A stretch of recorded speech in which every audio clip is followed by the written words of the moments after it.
नमस्कार दोस्तों, आप सभी का स्वागत है आपके अपने चैनल शॉर्ट हैंड गुरुजी में। रामधारी गुप्ता जी खंडेक की सीरीज को आगे बढ़ाते हुए आज के डिक्टेशन में हम पहुंच चुके हैं प्रतिलेखन संख्या 72 तक। इस डिक्टेशन की स्पीड रहेगी 100 शब्द प्रति मिनट की और आप लोग को पता ही है कि स्किल अब काफ़ी नज़दीक आ चुका है, तो अपनी तैयारी में जो कोई भी कमी रह गई हो उसको अब दूर कर लीजिए। स्टेनो का जो कोई भी पोर्शन आपका वीक हो, चाहे वो सर्वनाम हो, चाहे वो बहुवचन हो, या फिर स्पेलिंग में आप एरर करते हो, या फिर आपकी राइटिंग नहीं बनती, या जो कुछ भी थोड़ी बहुत आप गलतियां कर रहे हैं उसको भी कम करने का प्रयास करिए। बहुत ज़्यादा टेंशन लेने की जरूरत नहीं है। आपने अगर अच्छे से अभ्यास किया हुआ है तो एसएससी का स्किल बहुत ईजिली आप निकाल रहे हैं। और हाँ, जो कठिन शब्द होते हैं, जो बड़े शब्द होते हैं, जो अनसुने शब्द होते हैं, खासकर जो पहली बार लिख रहे होंगे इस डिक्टेशन को, उन लोग के लिए अलग से जितने भी कठिन शब्द हैं पूरी इस रामधारी गुप्ता जी खंडेक में, उन सभी का एक प्लेलिस्ट बना दिया गया है जिसमें डिक्टेशन के फॉर्म में उन शब्दों का अभ्यास कराया गया है। तो अगर आप और अच्छी कमांड चाहते हैं उन सभी शब्दों पर, तो उनका डिक्टेशन के फॉर्म में भी आप अभ्यास कर सकते हैं। तो चलिए फिर टाइम वेस्ट नहीं करते हैं, सीधा स्टार्ट करते हैं आज के डिक्टेशन को। डिक्टेशन स्टार्ट होगा 5 सेकंड के बाद। Ready, start. उपाध्यक्ष महोदय, यह ठीक है कि हम प्रगतिशील हैं, लेकिन हमारी गति में तेजी आनी चाहिए।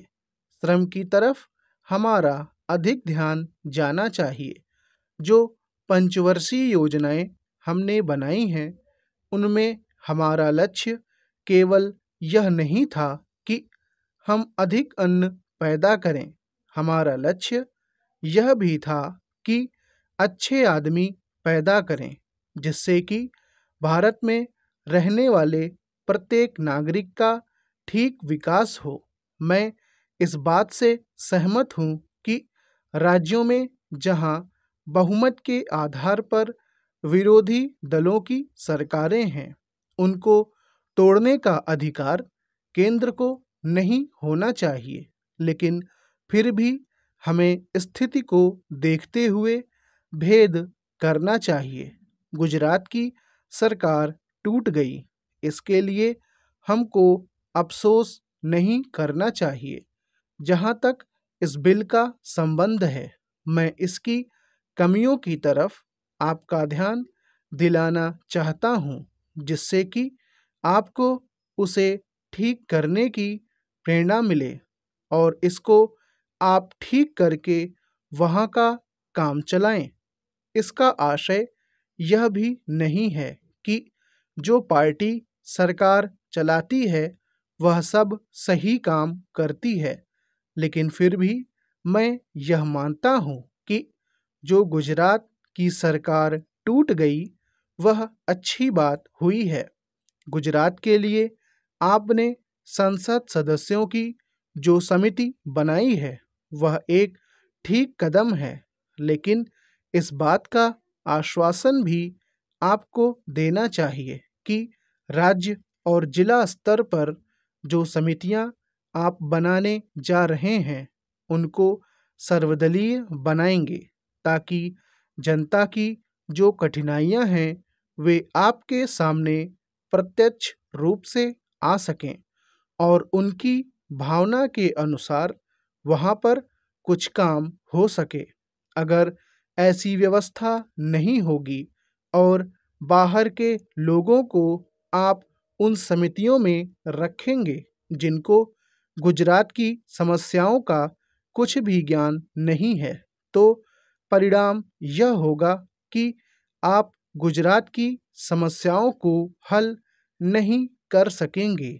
इसलिए मैं सुझाव देना चाहता हूँ कि आप इसमें ऐसी कानूनी व्यवस्था करें कि जिससे विभिन्न स्तरों पर सर्वदलीय समितियां बनाई जा सकें और उनके माध्यम से सरकार के सामने सुझाव आएं कि वहाँ पर किस तरह से काम होना चाहिए। गुजरात औद्योगिक मामलों में अन्य राज्यों से थोड़ा भिन्न है, फिर भी वहाँ की स्थिति यह है कि आज भी प्रति व्यक्ति आय 300 रुपये से अधिक नहीं है। आज गुजरात में अन्य राज्यों के मुकाबले सबसे अधिक कर लगे हुए हैं, यह उचित नहीं है। महोदय, आपने जिस उत्साह के साथ मेरा स्वागत किया है, उसके लिए मैं आपको धन्यवाद देना चाहता हूँ। आपने ठीक ही कहा है कि मेरा यहाँ आना पहली बार नहीं है। मुझे जहाँ तक स्मरण है, यह पांचवा समय है जब मैं आपके इस सुंदर प्रदेश में आया हूँ। पहले पहल जब 1922 में यहाँ आया था, वह एक समय था और आज एक दूसरा ही समय है। उस समय मुझे यहाँ इसलिए आना पड़ा था कि देश के सारे बड़े बड़े नेता जेल में बंद थे। महात्मा गांधी जी भी जेल में थे और प्रायः यहाँ के नेता भी जेल में थे।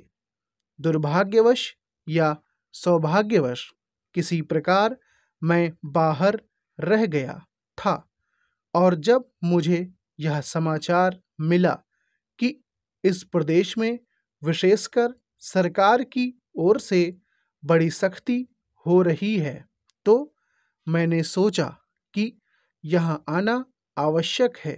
पूज्य मालवीय जी से मैंने इसका जिक्र किया, तो वह बड़ी प्रसन्नता के साथ यहाँ आने के लिए तैयार हो गए।